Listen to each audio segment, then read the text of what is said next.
Great, thanks. Just before I begin, let me have two acknowledgement and a caution, or statement of humility. The acknowledgement is that what I'm going to present, this case study, is built around work that was undertaken jointly with a number of different people. You have the case study, I believe, as part of your package, and that was done jointly with the Public Affairs Research Institute with Parry. And the then in-depth research, which I'm going to describe, was done by Nshimuna Chipa-Hamokoma, who wrote her master's thesis with me around this topic on why the lights went out. And we're publishing something together around that. Also, another flag a limitation. What I'm going to speak to is very much about a specific reform initiative and how it played out between 1998 and 2004. There are a whole series of dimensions to the current ESCOM crisis that have different roots and have played out differently, and I will not claim to have any specific expertise about that. But with those caveats, I hope that the story that I tell is one that you will find revealing and a powerful example, first, of why the approach I described in the earlier session is helpful, how if one doesn't think in those ways, one risks unintended consequences, and also thinking in the way that I described in that previous session, give you some sense as to what might be other ways forward than the ways that were attempted in the 1998 to 2004 period in South Africa. So that's where we're going. I'm going to start just by briefly reviewing material from the previous session. So you'll remember from the previous session, I flagged the underlying assumptions of best practices reforms. You know, that's in some sense there was this period, if you want to get the right reform agenda, what you need to do is you need to look around the world, figure out what the global best practice is, and then do it. And you're going to see in a moment that that's what was the logic of what happened with electricity in South Africa in 1998. And that has these assumptions. It assumes a world which is technocratic with, quote, political will, where technicians evaluate the options, leaders decide on the best option, and the bureaucracy implements. And as we saw in the previous session, that set of assumptions may not, and we'll see in this case, did not apply. Behind that, you'll recall that I also flagged that when we think about the dilemmas of trying to achieve results in complex settings, one useful place to begin is with that logic of the principal-agent relationship. And I flagged that in the earlier session as the logic of an employer and an employee, and that the employer wants certain goals to be achieved, the employee gets paid but doesn't necessarily have the same incentive to achieve those goals, and to achieve effective goals, one somehow needs to cut through that problem and find a way of aligning the incentives of the employer and the employee. And I took that further, and I flagged that when we actually think about the challenges of policy making and implementation in government, and the logic, the governance logic of the state, that is not just one principal-agent relationship, but it's a whole series of principal-agent relationships that are, in a sense, mutually connected in a chain, one with the other. And I'm sure all of you are familiar with the game where I say something to you, and then I whisper it to you, and I ask you to, broken telephone, I ask you to pass it around, and something else pops out down here. Well, the truth is that our technocratic assumptions on how we achieve good results and why we should adopt best practice assume that. Do I have time for a joke, Andrew? Or how's our time in this? This is one of my jokes that I always tell. We're all economists. I can't resist it. So perhaps you know this one. So that was the word "assume" that did it. Ship is wrecked. 3 people are washed up on a desert island: an economist, a physicist, and a chemist. And there's water on the island, but there's no food. Then what happens? They wake up one morning and they see a crate washes up on the shore, and on the crate it says "food," and they all think we're saved. And then they open the crate and they look inside and they see it is food, but it's in cans. So the physicist immediately gets to work trying to find shards of something that could be glass, that could concentrate light rays, that could cut through the cans. The chemist immediately gets to work looking in the riverbed, trying to find chemical compounds that can cut through the tin of the can to get to the food. And the economist just sits quietly next to the river watching them all. And eventually, I'm getting hungrier and hungrier. Eventually, the physicist and the chemist, they turn with frustration to the economist and say, "What are you doing? We're going to die." And the economist says, "No, this is a simple problem." Why is it a simple problem? Assume a can opener. Okay? Assume a perfectly functioning long route of accountability, and all development problems can straightforwardly be solved. And that brings me to the 1998 electricity reform proposal in South Africa. So I know you've had a friend, colleague, Anton Eberhard, I know has spoken, others have spoken, so I'm sure you had some exposure to this. But when I say to you, I just want to see where the group is. I'm going to say it fast. When I say the best practice electricity sector reform is unbundle generation, transmission, and distribution, rebalance prices, and privatize. That's in one sentence. Does everybody know what I'm talking about at this point? Or do you want me to go through that a little bit more? You're all comfortable with that? Okay, so let me just go through it a little more, just so we're all on the same page with our language around this. So Eskom, not completely, but Eskom is a monopoly electricity generator in South Africa in the latter 1990s. It controls the national grid. It controls the transmission system outside of the municipalities and the metros. It is responsible in some of those spaces too for distribution. And the global, and this isn't just true for Eskom, it's true for electricity utilities around the world in many, many places. And the idea took hold in the 1980s and early 1990s. It took hold globally that said, well, the way we get better outcomes in electricity is what I said a moment ago. So let me just check in with you, and I want a little bit of feedback on this. So why would this model of unbundle, rebalance prices, bring in the private sector, why would that achieve better outcomes? What was the logic behind that? Who's going to raise their hand? Why was that a good idea? I can think of at least two reasons why that was thought to be a good idea. Who's going to offer me? Please. I'll continue with the assumptions. Because it is assumed that the private sector is more efficient than state-owned enterprises. So unbundling can encourage the private sector to reduce wasteful expenditure. Excellent. So part of what's going on, there's an assumption of private sector efficiency. Now, we as economists, what is the discipline that induces private sector firms to be efficient often, other than their own profit? What's the discipline? Competition. So where is the scope for competition via this logic in that model of unbundling, rebalancing prices, and privatize? Where's the scope for competition? Generation, right? The transmission mechanism is a natural monopoly. Distribution for any given locale is likely to be a natural monopoly. But in generation, there's the logic of we can get large numbers of independent generators. And you've also all been exposed to the logic of independent power producers and how they can be attracted in. So you can, and when I say to you, I'm just tuning into the group, when I say to you the distinction between competition in the market and competition for the market, is that familiar to the group? Okay, so we're just to clarify this too, just because we will come back to this. The one way to bring in an independent power producer is to ask, at what price would you be willing to sell into the grid? And the independent power producer that puts up a bid for the lowest price then wins.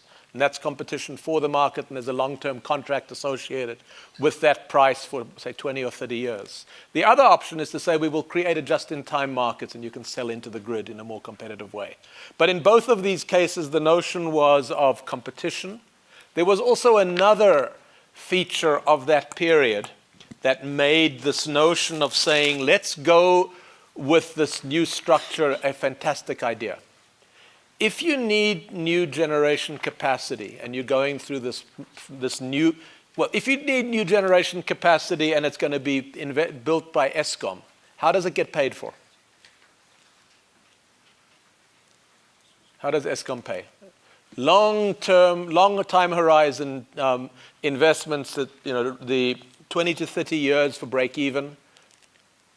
There's money needed for this large upfront investment. What does ESCOM do if ESCOM is going to need to do this? We heard in the first session implicitly part of it. It will borrow. ESCOM will borrow, and there will be state debt. What if it's a private actor?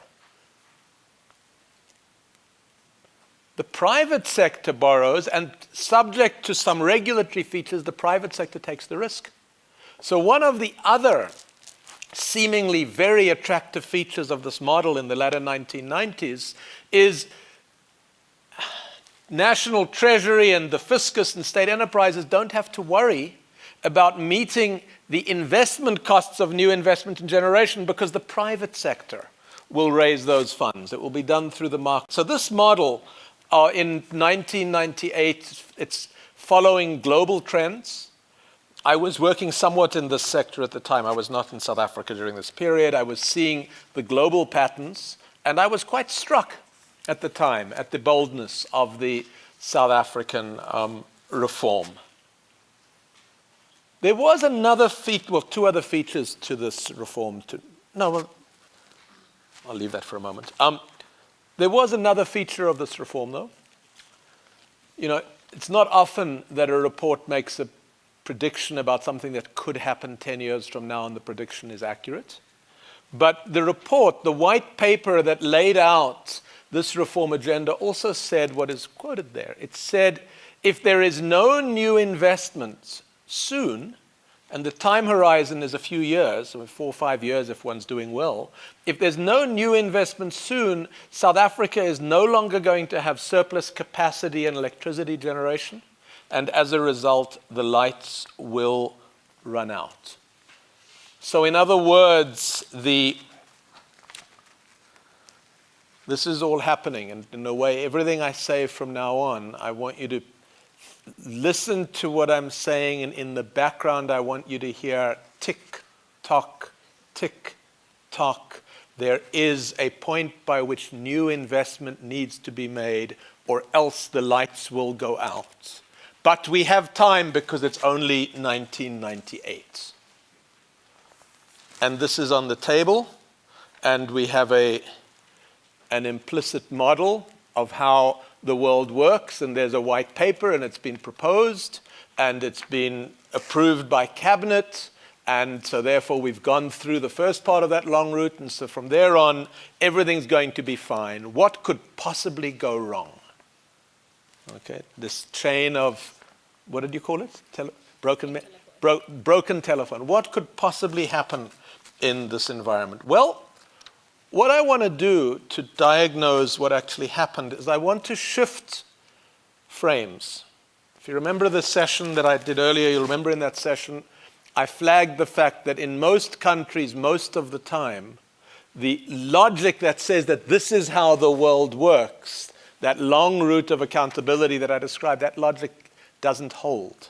That the relevant logic is rather a much more complex world of stakeholder engagement, where you don't simply have a clean world of, so the politicians in cabinet say this, and they say this to the Department of Minerals and Energies or the Department of Public Enterprises. This becomes part of the dilemma, who then tell ESCOM what to do, who then all do it, and then everything's fine. What you actually have is a world where you have multiple principles, all inside government, different parts of government with different views as to how something should be, and you have multiple stakeholders Some of those stakeholders are supporting what you're trying to do. Others have very different agendas. And what actually plays out in the end depends upon the relative strength of the stakeholders who are supportive of your agenda and the stakeholders who oppose the agenda. Another way of thinking about policy and implementation that doesn't just say what's the right policy, let's get government to approve it and everything will be fine. Now, for those of you thinking about master's programs and thinking about dissertations, this work can be done. It makes for incredibly interesting research. There's a research method. It's called process tracing as a method built around analytic narratives and process tracing. Not that important for you. What matters is it's a means of doing research on cases, and what you do to understand the case and indeed to unpack, as we will see, the power dynamics and to probe what happens and why is your friend in this research is time. You track how this actually unfolds. And that's very powerful in this case because it's 1998, because there's a time-bound decision that needs to get made, because we know that in fact the decision didn't get made and the lights went out, that we track and ask why. So this kind of work, what I just described as a researcher, you can do it with sort of backward looking, understand why decisions emerge the way they do by tracing this way. You can also, and I think you will see this when we're done with this case, it's easy to say, well, in retrospect, you can tell, but how should we know at the time? I think when I tell you the story, you will look at this and you'll say, actually, we could have realized this from the beginning. So let's walk our way through this. And the way I'm going to walk our way through this is I'm going to focus on the different actors involved in the decision-making around electricity. And let me introduce to you the different actors. We're going to start with the government players in this space. So I've called them multiple principles. Some of these government players, even though there was a white paper, even though this white paper was formally approved by cabinet, some of the government players were supportive of this reform. Others weren't so supportive. Who are the players? Well, there was a decision made by cabinet to say, let's go ahead. But as you're going to see, that decision was not wholeheartedly embraced by all and enthusiastically pushed by the president at the time. And look at the other players that are involved with government. There's the Department of Public Enterprises. Why does the Department of Public Enterprises have a role in this? It's electricity. Because they're a shareholder of whom? Eskom, right? So Eskom is a main player. The whole process that we're describing, unbundle, rebalance prices, and privatize, is fundamentally about restructuring of Eskom. So the Department of Public Enterprises has a voice, and it needs to come in this. There's the Department of Minerals and Energy. Why would the Department of Minerals and Energy have a role in this?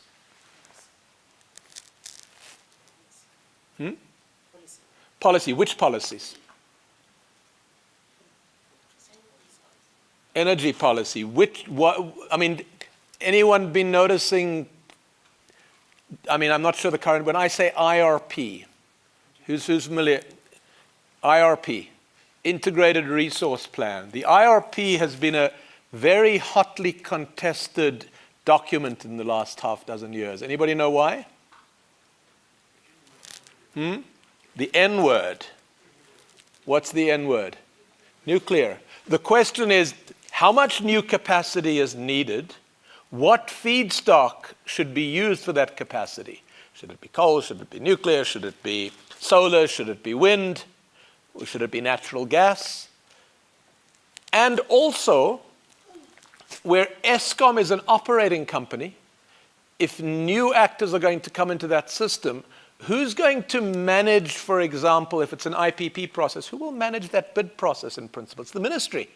The ministry. So you have the Department of Minerals and Energy as an absolutely key player in this. And then another player who was part of the best practice reforms, and indeed I believe South Africa's independent national electricity regulator was put in place, is it 1996, if I'm not mistaken?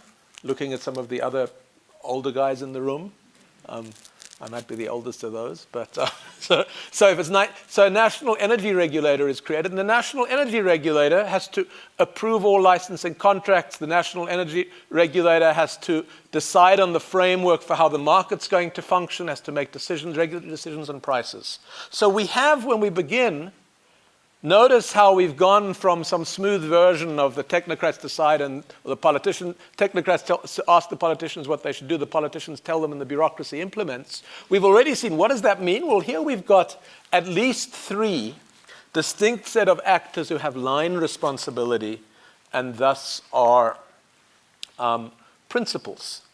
Then we have a whole other layer of stakeholders in this who love the idea of this reform.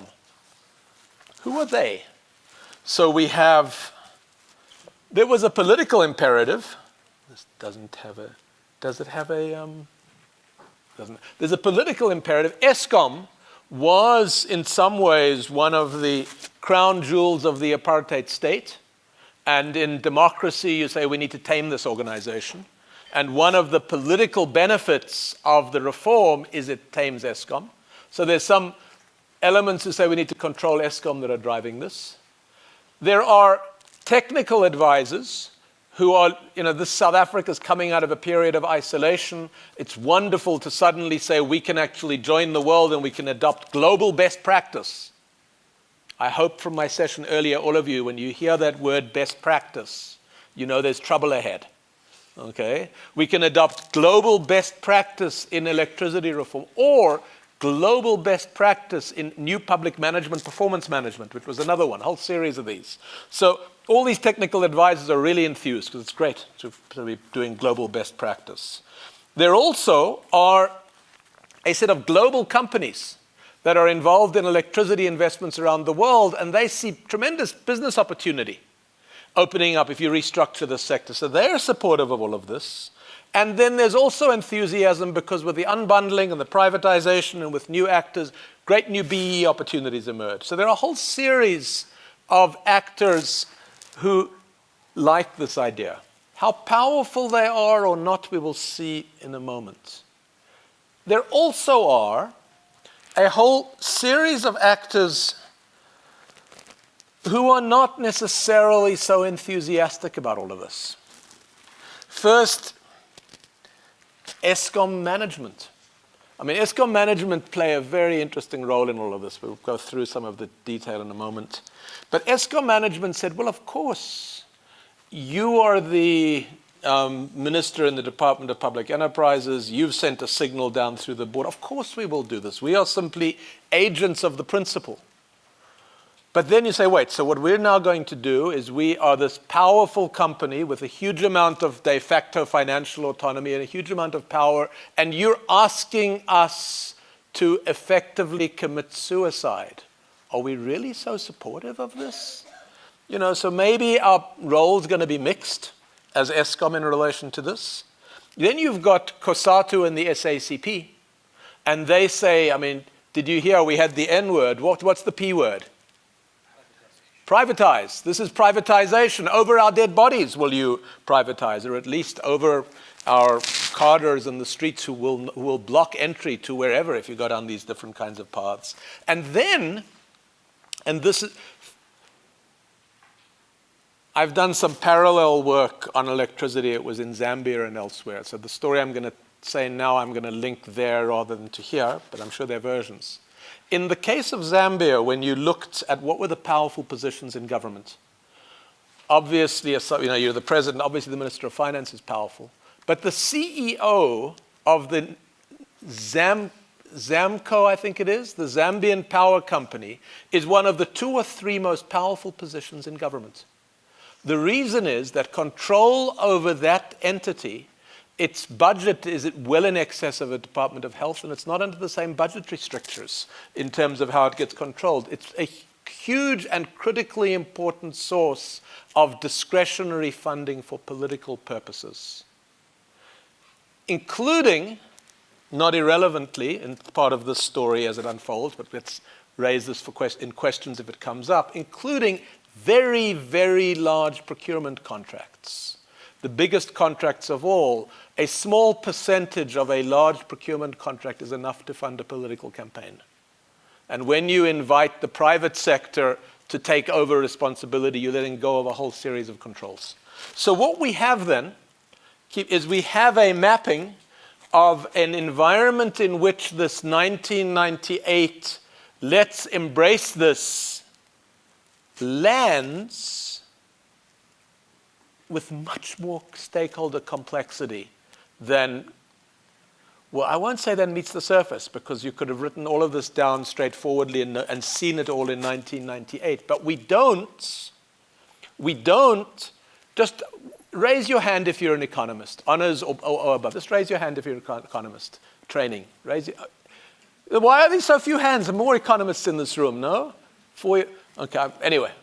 As economists, we don't ask these questions because we think these are political questions and we just want to figure out the optimal solution, which is this unbundle, rebalance prices, and privatize.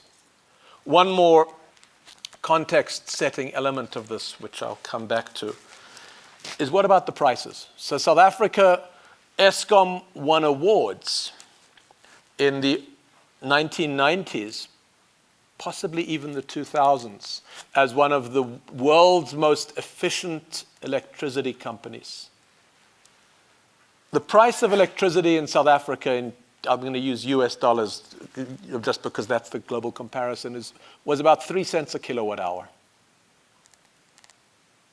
Anybody know why Eskom was able to break even at a price of electricity that was probably less than half of other electricity companies around the world that were performing well? Can anybody suggest a reason why that might have been true?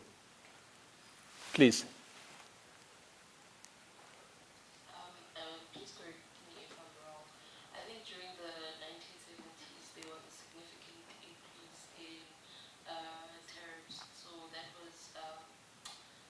made Eskom able to have prices remain relatively flat during the 80s and before the year 2000, even though they had significant debt. Yeah, your intuition is good, but you're half right. So basically, in the 1970s, South Africa overinvested hugely in electricity. There was huge excess capacity. That's the 1970s. By the time you get to the 1990s, so when you make a large investment, you take on debt, then you amortize that debt and you pay it off. By the 1990s, Eskom had amortized all its debt, and it no longer had to cover the cost of capital, and it had no new build plan for electricity because there was excess capacity. So as long as its revenue exceeded its operating costs, it would be profitable. And as long as it was reasonably efficient in its management of operating costs, that electricity would be cheap. So Eskom is selling electricity at 3 cents a kilowatt hour in the mid-1990s, hugely praised for it, when the replacement cost, the long-run marginal cost for the economists of electricity, is 10 cents a kilowatt hour. So there's cheap electricity, but it's cheap for a particular reason. So that's the backdrop. Now let's have a look at what actually happens through this process tracing method. Did everybody get a copy of the one-pager? Good. You don't have to read it ahead because it's on the slides, but I wanted you to have it as we go. And so the first slide is I want us to look at the issue of sector restructuring. Everyone knows what the vision was and what was supposed to happen. The 1998 white paper puts it out. And so what did we actually get from the stakeholders? And this is the kind of research, you can track this from material that's in the public domain. Research doesn't have to be a fancy piece of econometrics.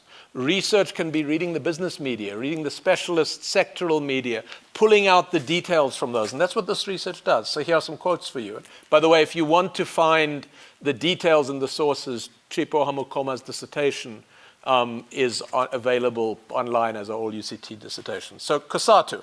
COSATU makes it very clear that separation of distribution, transmission, and generation is something Labour is very opposed to. Okay, so it's been put up, but Labour says, well, we're not on board. Then what about the Department of Minerals and Energy, which is a key actor in moving this forward? The Department of Minerals and Energy confronts a very particular problem. So the day after the white paper is approved, the phones in the Department of Minerals and Energy start ringing. You know, you get one call, then another, ring off the hook. The department is being called by one particular group of stakeholders that is incredibly deeply concerned with all of this. Who are they? Anyone want to? The answer's there, but why are they calling? It's actually the municipalities and the metros. Because the municipalities and the metros, electricity sales are a major, major source of revenue of theirs. And part of this reform is to shift control of electricity distribution away from the municipalities and the metros to something called the regional electricity distribution companies, 5 of them around the country. And when Department of Minerals and Energy says the most urgent initiative in the power sector is the restructuring of distribution, they're acknowledging that the stakeholders who in the short term are shocked by this and are fighting are the metros and the municipalities. And by the way, in this department, I think that I have the numbers right in my mind, there are about 230 senior staff employees, 200 of them are working on the minerals part of Minerals and Energy. This whole reform has maybe 30 or 40 people working on electricity. And they are overwhelmed by the challenges coming at distribution. So they're very busy, but meanwhile, what's happening? What was it I asked you to keep in the back of your mind as we're going? Tick-tock, tick-tock. There's an issue with generation. This is not moving. Look at what Eskom says. Misleading for reasons I flagged, but it says we have the lowest electricity price in the world, because they're not covering the cost of capital, and we have excellent technical performance, which is true. We need clear reasons why we're going this route of bringing in IPPs. And there you can see, and then this is 2 years in, COSATU protests outside Parliament. Corporatization would undermine Eskom's role in affordable electrification. So you just look at the issue around restructuring and say, this is a challenging journey. There's a way to go. Who's on board with this? Now let's look at pricing. As I mentioned to you already, Eskom takes the price down. It brings its price down between 1994 and 2000 to 3 cents a kilowatt hour, which makes it, as I said, historic lows in pricing. Now, if break-even price is about 10 cents per kilowatt hour, by how much do prices, and if private investors are only going to come in if they can at least break even, because they have to make capital costs, by how much do prices need to go up? 300%, right? How much is a 10% increase on a 3 cents per kilowatt hour amount? 30 cents, 0.3 of a cent. So look what happens. In November 2000, a year into this, when prices are at 1/3 of where they, quote, want to be, Eskom requests a 6% price increase, which is nothing in relation to where this is going. The regulator says, we're not going to give that to you, we're only going to give you 5%. This is a signal that we want to commit to affordable electricity. If we start showing price hikes, as they will scare off investors. And everybody jumps in. The DA, a great enthusiast for private participation in principle, saying this is a fantastic opportunity.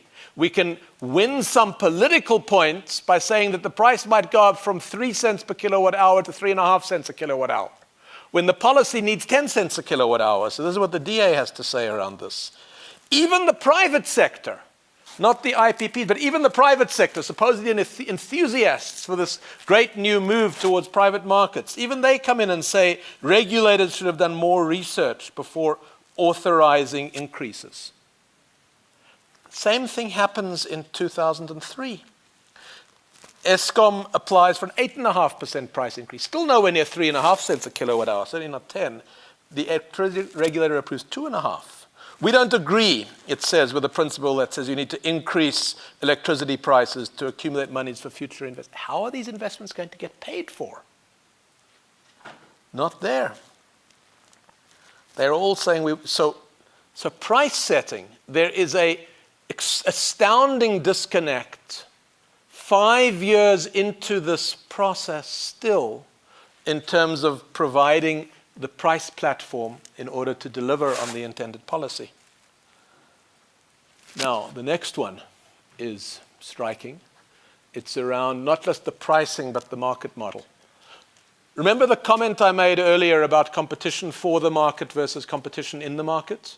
That the logic of an IPP, especially in an uncertain environment, is we bid based on the price at which we're willing to provide for the next 25 years, and the one who offers the lowest price gets the contract. There was another model out there which says, no, there's no price setting. This can all be done through some fancy, extraordinary, super-duper computerized technology which does just-in-time pricing of electricity. So that it's a real moment-to-moment, just-in-time market for electricity. And there was a movie made about this. The movie was called, this again, you're likely too young for this. It was called The Smartest Guys in the Room. Does anybody here in this room know who The Smartest Guys in the Room was made about? It was made about an American company called Enron. Enron basically manipulated this moment-to-moment pricing model in the United States to crash California's electricity grid. It does work in some places today, but if you look around the world, it works in Denmark. It works in a few settings. The model through which one attracts private investors into the electricity sector in developing countries is the bid on a competition for the market around a price. So what actually happened here? The electricity regulator loved the super-duper Enron-style model. So in 2000, the regulator said, we will not license additional generation capacity based on inflexible long-term power purchase agreements. Customers should be protected against being deprived of the benefits of a future competitive electricity market. Cabinet has said, let's go ahead. The Department of Minerals and Energies is now wondering whether they should do this, notwithstanding that this was approved in Cabinet, it was approved by Cabinet in May, and the Minerals and Energies isn't sure again in July.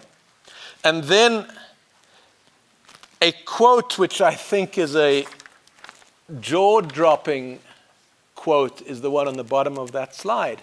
In this environment, Andrew, do you mind if I quote something you said to me this morning? No, so Andrew said to me, when people inside, was it DMI, was it the reformers, were asked, so how are we going to get, Andrew's sitting there and you're aware, tick-tock, time is running out. How are we going to fund and get this new electricity? The answer that Andrew gets is, well, the private sector will take care of it. But look what this looks like from the perspective of a private sector person. I think this rather remarkable quote. Nobody in their right minds is going to invest billions in a power station, not only without any clarity as to the price, where the price is 1/3 of what they need to break even, but also they don't even know if they're going to get a license, because the licensing process is unclear, and then ask if they can have a license to run it. I don't think there's been any change in the government's licensing of IPPs, 3 years in. And this continues right till the last.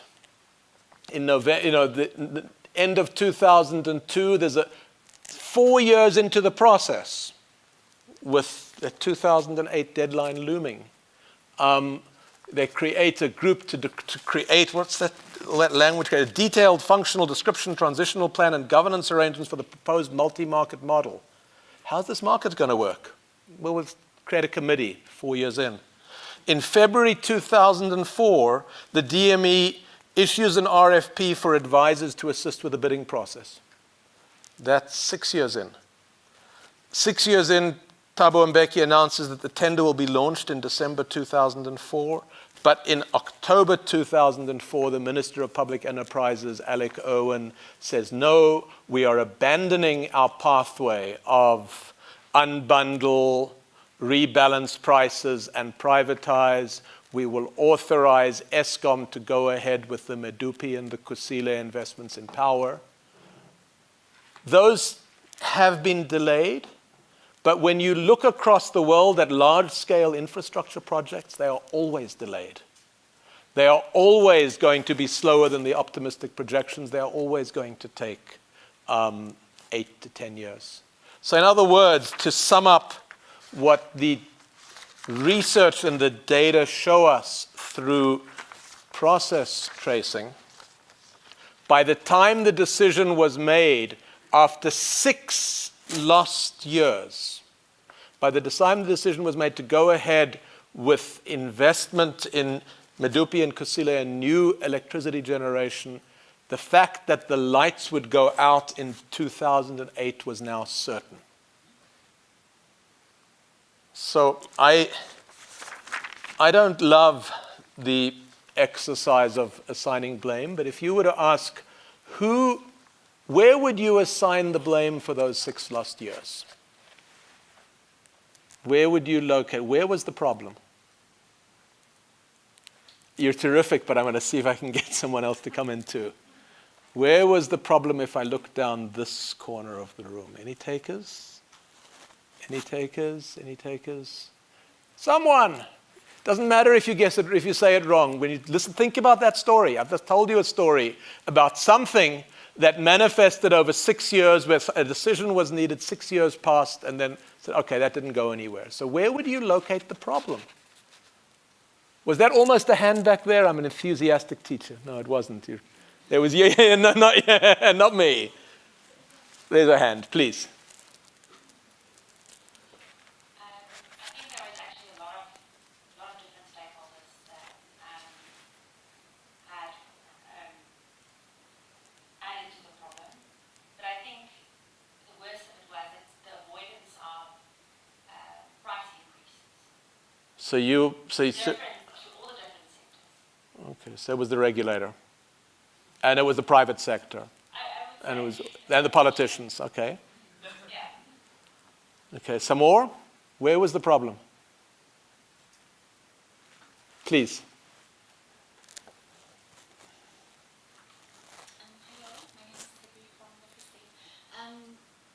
For me, I think right at the beginning, when ESCOM did not really want to budget for any future investments to increase capacity, hence creating a tariff of around 3 cents per kilowatt. I think them making the price so cheap and not really accounting for any future investments is where the problem was right at the beginning, and then any other decisions that came afterwards were building on that problem. That's an interesting answer, that by allowing the price to go so low, it meant that one created a difficulty in increasing the price when the time came for it to increase. But I do want to note that in 1998 with the white paper, ESCOM was explicitly barred from new investment in electricity generation, even if they'd wanted to make it. So we can locate it there. Any other takers? Can I have another take? Not yet. Okay, I want to see if I can get another taker. One more hand. I'll have one more hand. Please. Please. Yeah, you chaired me earlier, so I'm going to go to your colleague next to you. Yeah. So what I heard was that ESCOM was driving a car on flat tires. What I mean by this is that the utility almost neglected the maintenance aspects of the existing assets. So what contributed to the lights going off? Not hugely as of that time. I mean, there were issues in the mid-2000s around coal management and some of this, but by and large, even when they were relatively well run, if you looked at the growth of demand and if you looked at the existing capacity, it was clear we were going to run out of capacity. So it wasn't just a management issue. Please. For me, the problem was right at the beginning when we had a policy that was not sufficiently consulted. A policy that was not sufficient. I like that, but I will go past that. Let me turn that into a question. What if you were asked to devise an electricity policy in 1997-98, was it the right thing to do to say there's a global best practice out there and we are going to do it here? let's describe it and advocate it. I mean, that's in a way, it's linked to the comment on consultation. Because if you actually look at what we learned and we saw and was evident at the time, the first one was problems that are 10 years away aren't problems that bring urgent attention to political actors and others. Problems that are tomorrow are huge. And in fact, it was completely evident that distribution was going to be the first area of reform and the first crisis, and it was going to take a huge amount of attention. Which meant once you went down this path, it was clear that attention to generation wasn't going to be a priority. It also would seem as if the two core elements that you needed if you were going to attract private investment into electricity, pricing, as you pointed out, the price that was the current price of electricity at the time was way below the price that was needed to attract new investment, especially from private actors. If you're a state enterprise and the price is way below, you just come to National Treasury and you ask them for the money. But if you're a private actor, it's way below. So what were the technocrats thinking was going to be the mechanism of getting prices from 3 cents to 10 cents per kilowatt hour? And the contracting, how was the contracting going to happen? Was there any staff anywhere in any place in government that had built that contracting capability? Where was it going to? None of this, it's both the politics and the details, all of which, by assuming a can opener, all of which did not form a part of the policy that was there. And the politics of South Africa was not quite what it seemed either. You could look at South Africa and say, well, this is a pretty clear place. You have a political party in power with a mandate. If the party has a mandate, it can then decide what it wants to do and implement it. It's not true. The truth is that the ANC was a broad tent, is a broad tent.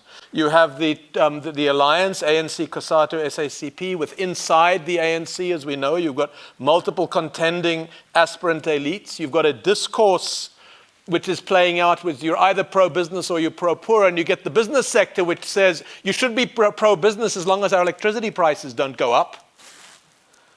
You know, so we are in a world, you also have some other really powerful players in this. I've mentioned Eskom. You also have another very powerful set of players, which is the mining industry and the aluminum smelters, who all in the energy-intensive users group. Yeah, electricity prices can go up, but not for us. So you're in a world where the political economy, you know, in the US they talk about Monday morning quarterbacking. I don't know what the equivalent expression is that one would use here. It's easy after the fact to know how he could have scored the goal. But in this case, I think when we look through this, that if only we remember to look, there was so much that was there that said, you know, this ambitious program is not implementable, but if we don't act, the lights will go out. Which brings me to conclude back to this, which was the framework that I introduced in the session earlier this morning. How do we think along a spectrum? And I've done it slightly differently. At the far end of the spectrum are the first best comprehensive reforms that are unimplementable. At the very left side of the spectrum are incremental approaches that work around obstacles. And in between are multi-stakeholder obstacles to expand the reform space. And this is a way to think, do I have 5 more minutes? Yeah. This is a way to think about electricity reform, and I dare say reform in other sectors too. When you ask yourself, how can we think about reform options that are workable? What we can ask ourselves is, first, what is the nature of the political decision-making milieu in which we're operating? Is this a world where that long route of accountability even begins to be feasible? Or is this a world that's much more, if you think about the framework that I talked through this morning, is this a world where you've got many more fragmented interests competing with one another with a lack of coherent mechanisms for cutting through problems? Most countries in most of the world look more like the latter than like the former. The fact that decisions don't happen and get implemented straightforwardly is in no way a uniquely South African issue. It's the way the world works, except for Denmark. My wife's a Swede, by the way. but then the question is, can you think of the alignment between the nature and the coherence of that decision-making environment on the one hand, and the complexity of the reform agenda that you're trying to pursue. And if you look at this picture, as long as, and this is obviously heuristic, as long as the decision-making process is more capable than the complexity of the reforms, you're in a zone that I described there of likely success. But where you overreach in ambition in relation to the decision processes that are under play, you are going to fail. And that's what happened in the 1998 electricity reform. And now I'm going to end, I'm going to flag two examples that got that mix right by staying in the zone of success with relatively simpler, narrower reforms. One of them you have already seen. It's the example of the Renewable Energy Independent Power Program. I don't know how the discussion on that program unfolded here. Maybe some more can appear in Q&A. But what was so interesting about that program is in the context of the COP17, what is the Global Environmental Sustainability Conference, which was in Durban, that provided a broad umbrella, very broad, of legitimacy for saying we need to pursue renewables, wind and solar. There then was, through a small team that had been in National Treasury and a key set of mid and upper mid public officials in the Department of Minerals and Energies who were committed to renewables, they then proceeded to operate under the radar. They went under the radar. If I'm not mistaken, they actually had their own offices in DBSA, away from National Treasury, away from DME. And from that space, they mastered the complexity and won the space to proceed with the Renewable Energy Independent Power Program, went through a bidding process, moved that along, and by the time some of the implications of that Renewable Energy Independent Power Program became evident, be it for Eskom's dominant or be it for new investment in nuclear, there were new facts on the ground that had shifted this. Different way of working, narrower, simpler, more incremental. Second example, it's from Kenya. And I'm going to draw something after this. So Kenya went early on with a narrow approach to introducing independent power projects. In 1997, they had two small projects. There were very questionable bid procedures because they were pressured by the World Bank and others. They pretended to unbundle generation from transmission and distribution, but de facto, not very much in fact, turned out to have changed. There was a regulatory agency established, but it didn't have much real authority. But the interesting thing is that one thing leads to another, and there's a picture I want to draw.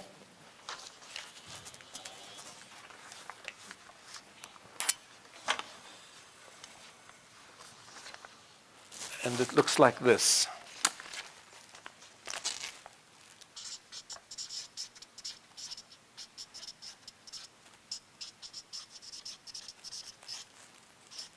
I have largely spared you all from my handwriting, which is mostly illegible, and I often only teach without slides, but I decided to behave today.